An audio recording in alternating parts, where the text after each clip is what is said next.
Hello and welcome, family, to another episode of Wake Up Africa. My name is Dr. Mumbi Saraki. How you doing? How's everything going? I really do pray that you are well in all your ways, family, and that you're moving into living your narrative. It's all about the narrative, family. Even the mightiest of nations can be brought down by the wrong narrative. By the wrong narrative, by the wrong story continuously going viral. And part of what we're seeing, even with like France and Africa, side note, is the wrong narrative about France, which has caught fire, which now the people are backing. And that is like an energetic force that France will find very hard to deal with. Check out my story of how, an unnamed Western power tried to take down the current Malian government. Stories for other days. We all knew this would happen. But family, I know with this story, a lot of you are going to be like, I told you so. I knew this would happen. We all, and there's people who have reached out to me who, from the Hebrew community or whatever, who talked about how, the final battle of Armageddon would happen on African soil. There's a lot of seers who have talked about this, family. We rebuke and reject it. I always see Mama Africa, or the motherland, as more of an ark where we will have our gates open, like around the continent, around the motherland.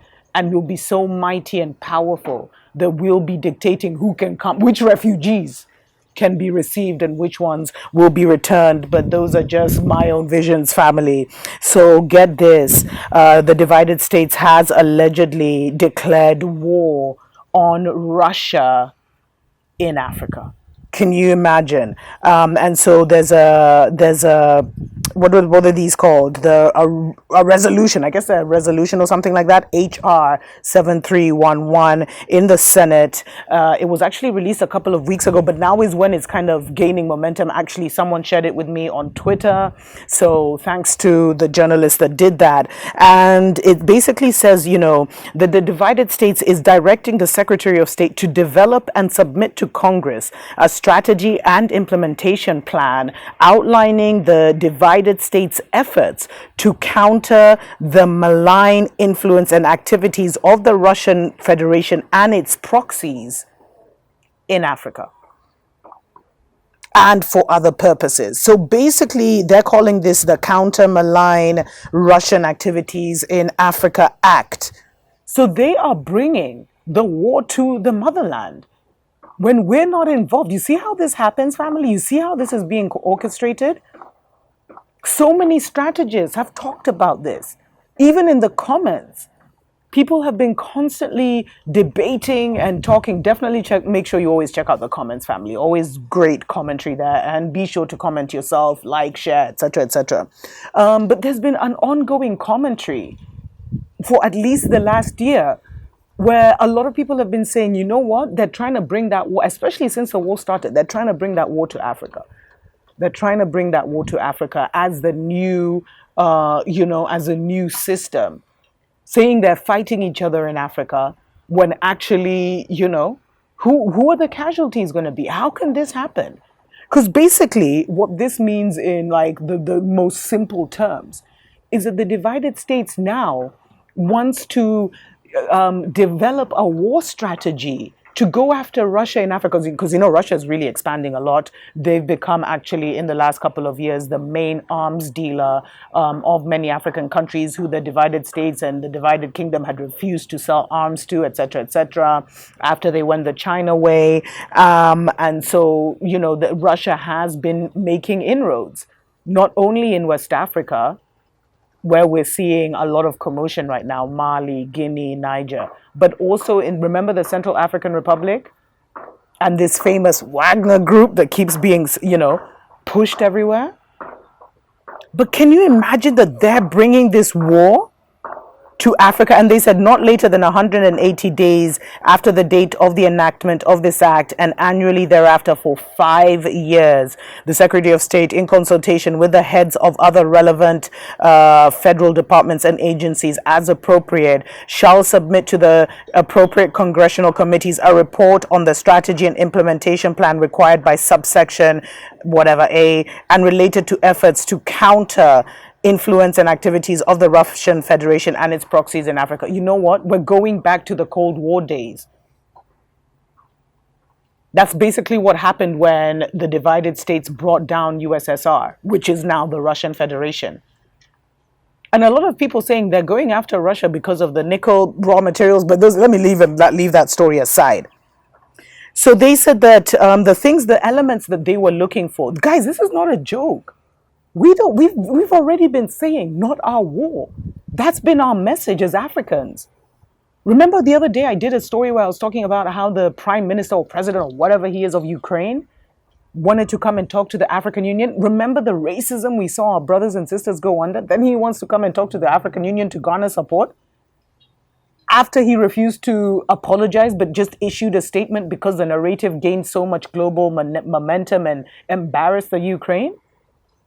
So they're saying that they basically want to check, they want an assessment of the scope and nature of the Russia Federation's influence and activities and related diplomatic, economic, and security priorities and strategic objectives of each engagement in Africa.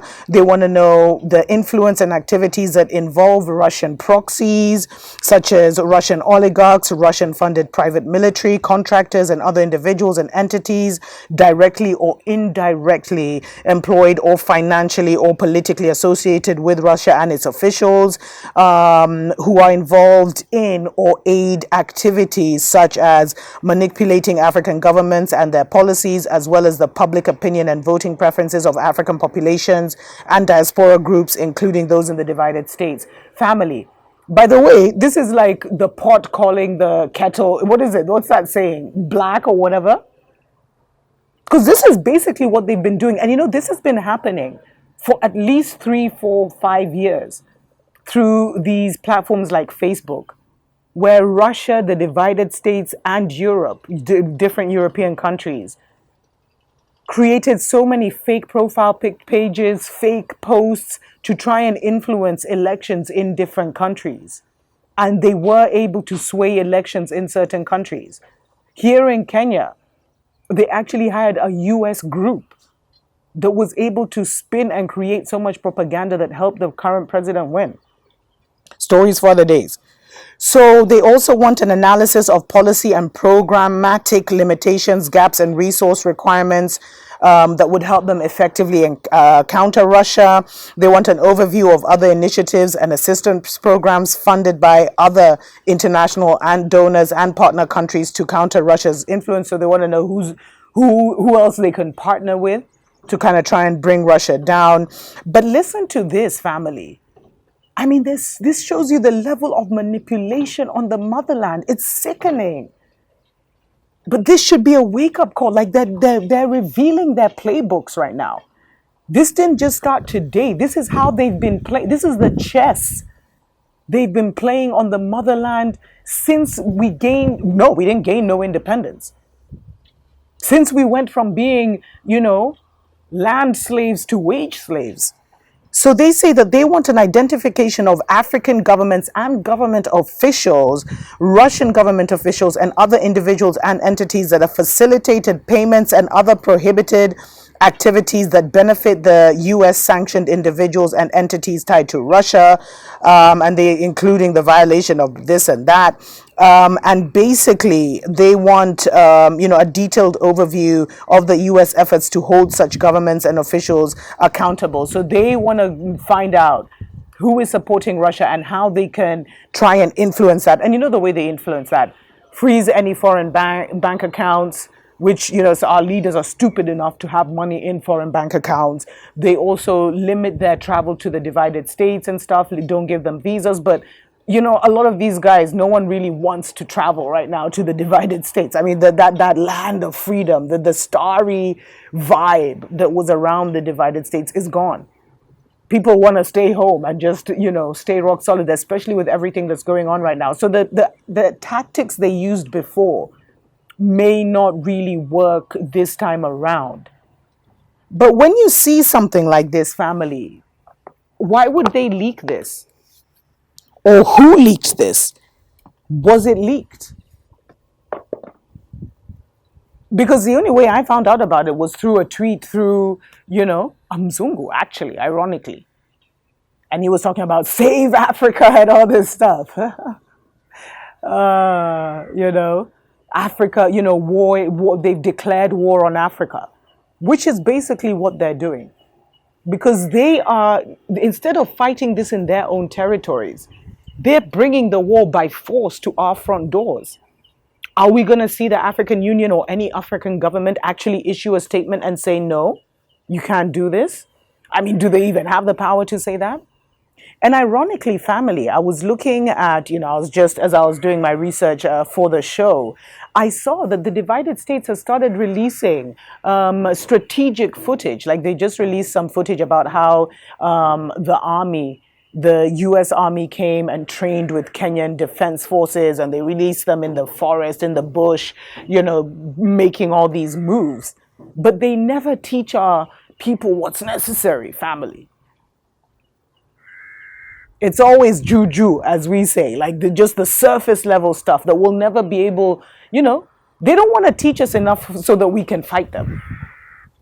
They just want to teach us enough so that we can kind of defend them, but not be above their skill level.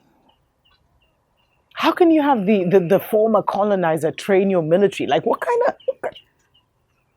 That's why I say, family, we've never been free. And I think that needs to sink into people's hearts and souls. That needs to sizzle in people's spirit. We're fighting for that real liberation right now.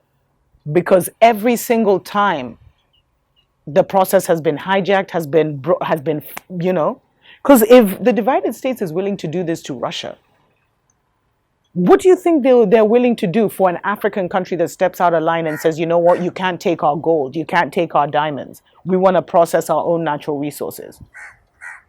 This should make you question, why are there so many terrorist organizations operating? Why is there so much instability in Africa? Did you know Somalia, for example, has one of the biggest uranium deposits in the world? You see, the future of technology, where these guys are trying to go, needs the resources on the motherland.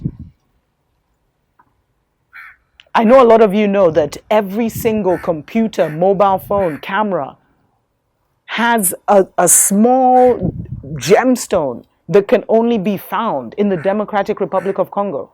So you think they'll ever give Congo a peace of mind? Because what we're seeing now, and please check out the video I did about this, it's not about world peace, family. It's about world interests. It's about, different nations' interests. And before they used to hide behind this propaganda of world peace. But now that we're in the end times, they're not even hiding. They're blatantly showing you, yo, if you mess with my interests, I'm going to come for you. And I don't care which African people are collateral damage. Anyway, let me know what you think about this in the comments below, family. Until next time. Tuko pamoja.